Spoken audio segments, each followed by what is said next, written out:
What happens when you take a figure that is easily within the top 10 releases of 2025, you slap some new paint on it, and you give it a heat ray effect? Well, I think you get the Heat Ray Godzilla 91 Hokkaido version from Hiya Toys.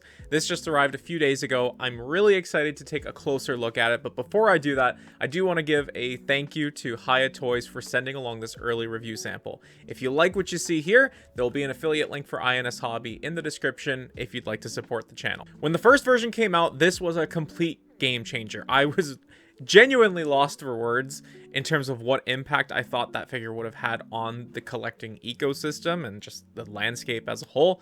But here we've got the heat ray version of the figure, sporting some new paint, a new look, as well as a heat ray effect. So with all that being said, why don't we jump right into it? At his absolute tallest, Godzilla 91 stands just at about 7.5 inches tall, and with the tail fully extended, he stands about 13 inches long. Now, I've looked at this figure next to the first figure for quite a while, and toward the end of this video, you'll see some side-by-side comparisons, and I have to say that I do believe the sculpt is pretty much the same. Any differences in the actual sculpting of the figure, I think, are just going to be so negligible as to be completely ignorable. Getting a closer look at Godzilla himself, you can see a lot of those sculpted in wrinkles and folds and scales. And what I will say, and I said this with the first figure as well, there is a bit of a softness to the sculpt.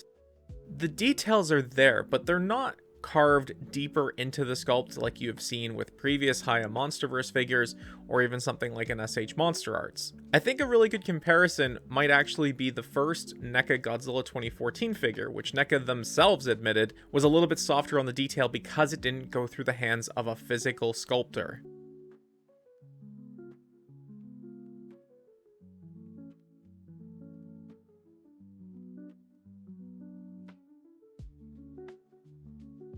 You can get a closer look at the teeth here, as well as the port in the mouth for the beam effect. As we'll see later, this port is present on all three of the heads we've received so far. Taking a closer look at the spines, here they are. They're cast in a translucent crystal blue material. It looks honestly like blue raspberry candy. It's very visually appealing to the eye, and you can also see these streaks of darker blue paint along the spines to simulate a glowing effect. There is even a transitional spine that's cast in the blue plastic and then painted halfway to mark a transition point for the spines into the tail. I think that these translucent blue spines look absolutely fantastic. I'm very pleased with what I see here. So taking a look at the side-by-side of the three heads we've received so far, here is the first one that Hiya was very quick to say was outdated and needed correcting. Here's a look at the updated head sculpt that we received a couple of months after the first release. You could see with the corrected eyes and the black scleras. And then finally, we have the newest head with the Heat Ray Godzilla 91. The biggest difference being that the scleras are now this yellow color rather than black. And I will say that I think that this is the best head sculpt out of the three that we've gotten. I also appreciate that the gray paint that you see on the standard dorsal plates does continue further up the head than the other two heads. And just as a note, here is the beam effect porting into all three of the heads we've received so far. The first two, it was a little bit trickier to get in at first, but I'll attribute that to just variances in sculpt as a result of production.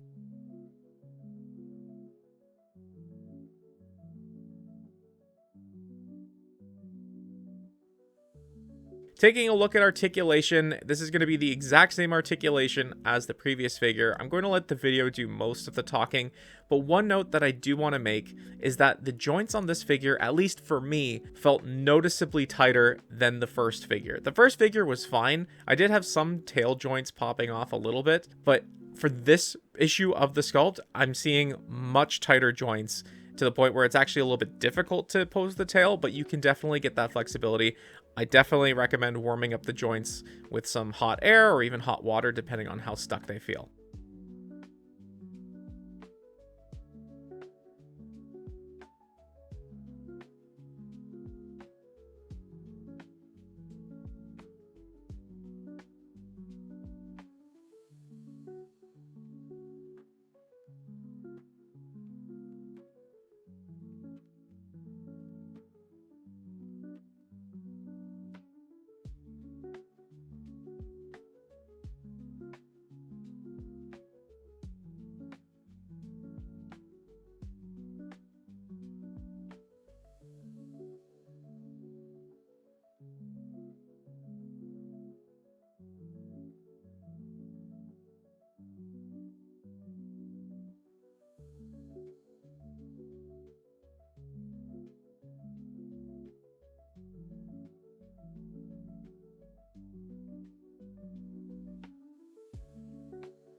Here's a closer look at a pair of the alternate hands that come in the box. These are actually the ones that come on the figure equipped right out of the box. You'll notice that he's got his more like walking, I don't even know what you might say, curled up fingers here during the entirety of the review.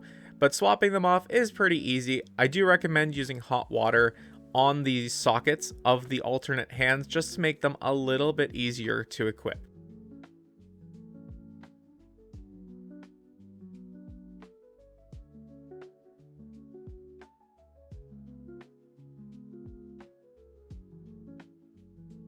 And here's a look at the heat ray effect itself. It is noticeably cast in a different blue than that of the dorsal plates. At the top of the beam coming right out of the head, I would say it's mostly accurate to what we see on screen until you get down to the end. I don't remember ever seeing this sort of head of the beam itself. And while I would have probably appreciated something more closer to what we gotten from Monster Arts or Super 7 beforehand, I can appreciate the stylistic effect. I do think that it looks really cool, and it looks like it's going to make a really sizable impact on whatever's on the receiving end of it.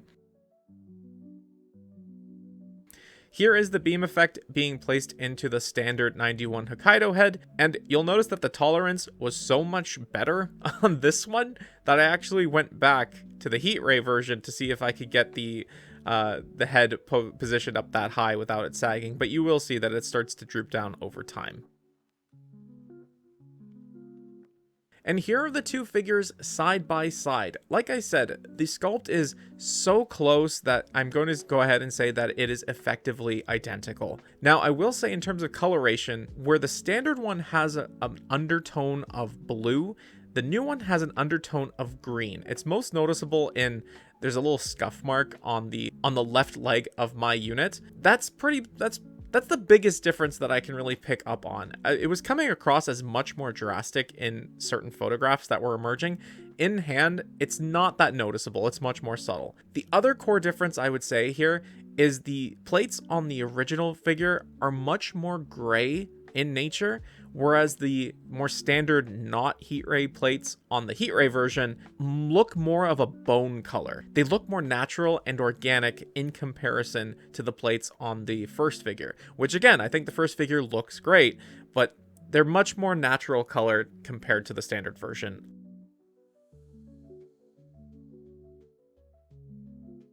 Here's a comparison of the paint applications on the hands. They're, for the most part, similar. There's a little bit more red on the original figure, but they're mostly the same.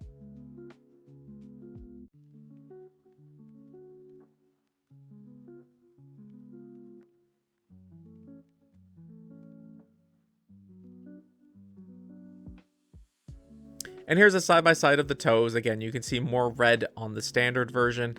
And as you make your way up, all the details that you can expect out of the first one are present in the heat ray version.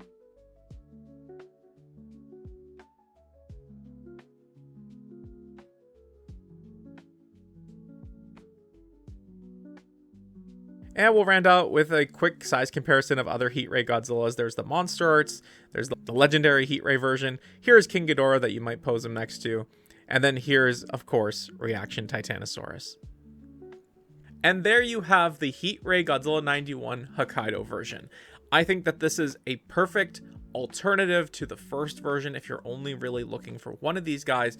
And I will say, if you have the Heat Ray from this figure or a future figure, it seems like they're going to be interchangeable between the Heat Ray variants and even the standard variants of future Godzilla figures.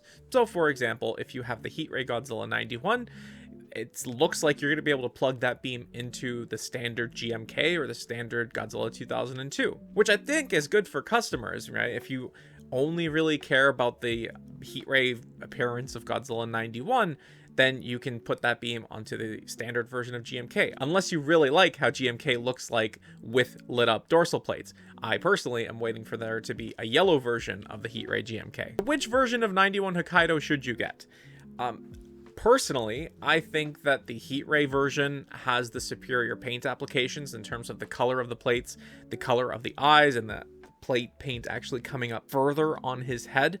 I would like to think that at some point they will reissue 91 Hokkaido. Maybe it's just further down the line when they want to, you know, create another opportunity for people to get in. And whenever they go ahead and do that, then it's going to have all the updated paint features that the Beam version has. So if you're really pressed for money right now and you're equally torn between the two, I would say go for the Heatray G91, although I do think that most people are satisfied with the standard 91, which of course is an excellent figure. I've talked previously on this channel about how I typically don't buy Beam variants, and I typically don't display them because I don't have a whole lot of room. Although I will say, I think that the Heatray 91 is going to look really good with the battle damage version of the Ghidorah 91. So that's going to be it for me, but I'm curious to hear from you. What do you think of the Heatray Godzilla 91 figure from Hiya Toys? Do you think it was worth the wait? Are there other things that you were expecting to see with it? Let me know in the comment section down below. Thank you all so much for watching, and until next time, I will talk to you again soon. Bye-bye!